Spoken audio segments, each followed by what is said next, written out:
if you have noticed that I'm wearing the same outfit and I'm in the same location as my previous video, that is because I have filmed them at the same time, in the same day, within the same hour. And I'm too lazy to change. You're welcome. I gotta get my laptop out for this. This is quite serious. That's the wrong account. Page found.com. Who is texting me? I thought I was on D&D. I guess I'm not. Let's get started. We're going to go through the 6 books that I read in January.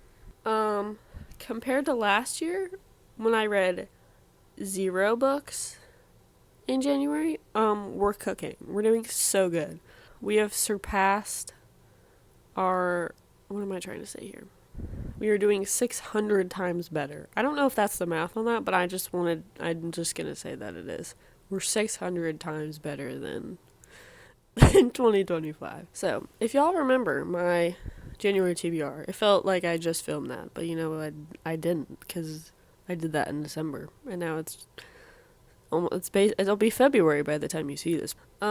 January wrap up. So, the first 2 books that I read, I do not have physical copies with me because I read them when I was still at home, and now I'm at college again. So, I will just put it up on, I will throw it up in the air or something, I don't know. But the first book that I read, here, I'll scoot over for Eder to me. So the first book that I read is A Lady's Guide to Marvels and Misadventure. This was a rollover from December, but I just finished it in January because I did. I didn't realize, which is kind of dumb, because it's from like a big Christian publisher. I don't remember what it is. I'll throw it up on the screen. I'll throw it up in the air too. Crazy. I liked it. I had a very hard time getting invested, which is very unfortunate because it's a Christian author, Christian publisher, and I really wanted, I want to support, I want to support them. And it wasn't bad Christian fiction. It was very well written, which is part of the reason I stuck it out for the whole book, is because her writing was gorgeous. I think I said this in my TBR video, but it felt like reading a classic, but obviously it was published a couple years ago. So I enjoyed that a lot. It was very Christian without being cringy, which I think is what shocked me the most, honestly, is because I was like, we are very openly talking about faith in different topics and even stuff that I've struggled with, and I'm not like, oh, why are we talking about this like this? Because that's usually what happens, to be fully honest. A lot of times I'll read stuff like that and I'm just like, this is stupid, you're doing this in the worst way possible, and I hate it. I just get cringed out most of the time by Christian fiction, but Angela Bell did a very good job discussing those topics and not hiding that she's discussing those topics, but it being in a very organic and beautiful way. So, I appreciated that. I genuinely, the more I talk about this book, the more that I'm like, I don't know why I didn't like it as much as I wanted to. It low-key could have just been mood. I could have just not been in the mood for it. I think if I picked it up at a different time, I would have liked it a lot more. My favorite character was the mom, without giving spoilers. She is iconic, and I love her so much. She's hilarious. There was one character, I'm trying not to spoil things. There was one character whose backstory was a very big part of his character arc. And I felt like we could have gotten more detail with that. It was very much which maybe that was intentional, but it was just man, he's sad because moving on. So I think if we could have delved into that a little bit deeper, that could have just been a personal thing. I don't know if I ever explained what this is about. Basically, Clara, her mom, and her grandfather's apprentice are going on this quest around Europe to find her grandfather, because he was just I'm gonna go on an adventure, peace out guys, but he's old and decrepit, and that's not a good idea. So Clara's what the heck. It was a lot of fun. I ended up giving it 3 stars just because I wasn't that into it, unfortunately. But if you are looking for good Victorian era Christian fiction, I would definitely recommend it. Again, don't have a copy of this book. I actually read it on Libby, so I just don't own it at all. But I read Past, Present, Future by Rachel Lynn Solomon. This is the sequel to, oh gosh, what's it called? Today, Tonight, Tomorrow? Tomorrow, Tonight, Forever? Something along those lines. I don't pick up contemporary romance that often. Not that I don't like it, it's not what I default to. Also, a lot of them kind of bore me, but that's a personal qualm that I have. Yeah, so this was really random for me to pick up, but I was just in the mood, so I read it. Basically, it's following 2 characters from the last book named Rowan and I forgot the guy's name. Neil is his name. Rowan and Neil. They got together in the last book. Spoiler alert. This is basically their journey through freshman year of college, long distance relationships. Mental health is a big theme. So they're just going through all that. And I really liked that. The author did a really good job showing college in a very realistic and organic way, and I appreciated it a lot. What I did not appreciate was how spicy it was. I think I skipped over like 3 different scenes because I was like, oh, we're taking our clothes off now. That's so great. They're very easy to skip if that is something that you are worried about and you want to read it. It's so obvious when they're coming. I skipped them, obviously, but it was a lot for the length of the book that it was. So if that's something you're trying to avoid, I wouldn't necessarily recommend it, but I think I gave it 3.5. It was good. Just very spicy. I have actual physical copies of all the books now, so I will hold them up. This is a new favorite of Avery's. This is A Study in Drowning by Ava Reed. This is my mom's book, but I stole it. I'm gonna get my own, though. I've already decided. This basically follows Effie, and she is in college for architecture and wins some, like, contest thing, and now she's going to design... I'm, like, out of breath. She's going to redesign this manor that's, like, falling apart by one of her all-time favorite authors. She gets there, she realizes there's more going on than she knew before. I posted a review about it on my Instagram. Go follow that, by the way. Shameless plug. But yeah, this was like... It was just everything. It was everything. It took me a hot minute to get into it. I was like, it was like almost 100 pages, probably, somewhere around there even. And I was like, I don't know how I feel about this. I don't know if I like it. I don't know if I'm gonna finish it. But then I think it was like a Saturday afternoon, I just sat and read, and I was like, this is incredible.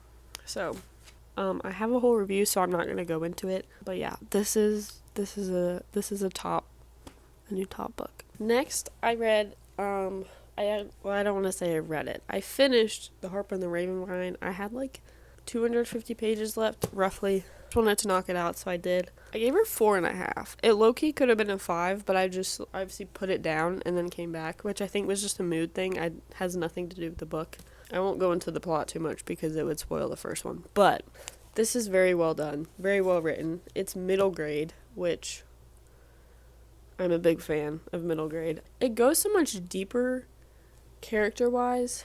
It's not like explicit or gory or anything, but it's just like this is a kid's book, but it's not like, oh, this is very much for kids. I picked up where I left off and was able to gather whatever I needed just from that. My rating would probably change if I had just read the whole thing all the way through, but I did not, so there's that. Okay. Ooh, I matched. That's so cute. We have Emily Wilde's Map of the Otherlands. This is the sequel to... I actually don't remember what the first book is called. Hang on. Emily Wilde's Encyclopedia of Fairies. This was a very good sequel. Very good sequel. Again, I don't want to spoil too much, but basically it's this college professor studying fairies and magical people and folk. I think they're called fae folk in this. I'm getting it confused with something else, but it's fun to see new and old characters interact and go on. And it's told in her journal entries. It's not like today I woke up and I had a cup of tea. It's better than that, but I like them a lot. This was a fun expansion because we get to see more of both just Emily's world and the magical world and see more of that. It was, the more I think about it, the plot was very, very similar to the first one. Like, she added enough, I'm trying not to spoil anything, she added enough new stuff that it was definitely its own book, but thinking about, like, the different plot points, it was very similar. And I'm like, can we spice things up a little bit here? If you've read them, I feel like you'll know what I'm talking about. But the guy in here, he's so funny. He's so iconic. I love him so much. But the third book is out, so I will pick that up eventually. Is that the last one? Or are there going to be more? I have no idea. Yeah, so I don't know if I already said this. I gave this 4 out of 5. So, yeah. And then the last book that I finished in January, probably if I don't end up finishing Little Women, How the Bible Came to Me by Felicia Masonheimer. This was my nonfiction pick of the month. Basically, it's giving a very, very, as you can see, it's skinny. She's snatched. Very, very brief overview of how we got the canon that we have and just kind of what that looked like. I gave it, what did I give it? 3.5? I gave it 3.5 out of 5. I felt like it was too brief, which I feel like the point of it was that you just have an idea, and if you want to do further research, you can. I don't know. It just wasn't what I was expecting. If you don't know church history at all, there's basically, like, all these different councils when, like, the Bible was being compilated who decided, like, this is canon, this is inspired, this is just, like, extra stuff. I thought we were going to go into more of those because I'm very interested and I just haven't learned a ton. I've heard people mention them for forever and ever and just have never looked into them too much. So I was like, oh, we're going to talk about those. And then she kind of just mentioned them and was like, these are important because this, but didn't really talk about them. So I thought that was interesting. She did talk about the Apocrypha, which I'd heard about, but I didn't know a ton about it beforehand. Why, at least in the Protestant church, why we don't consider the Apocrypha canon. So she kind of goes through the different, like, genres and kind of talks about that.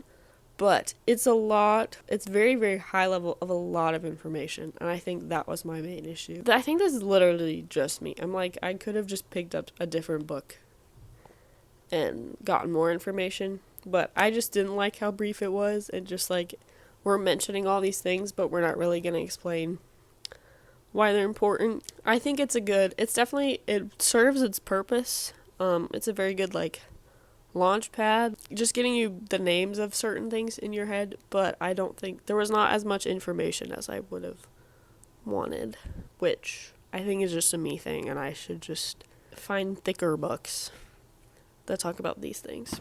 So that's all I had for today. If you have any questions or comments, or if you've read any of these, let me know your thoughts. I would love to chat with you. If you want more in-depth book reviews and other fun book content, you can go follow me on Instagram at averysbookshelves, and I will see you next time. Peace out, Girl Scouts.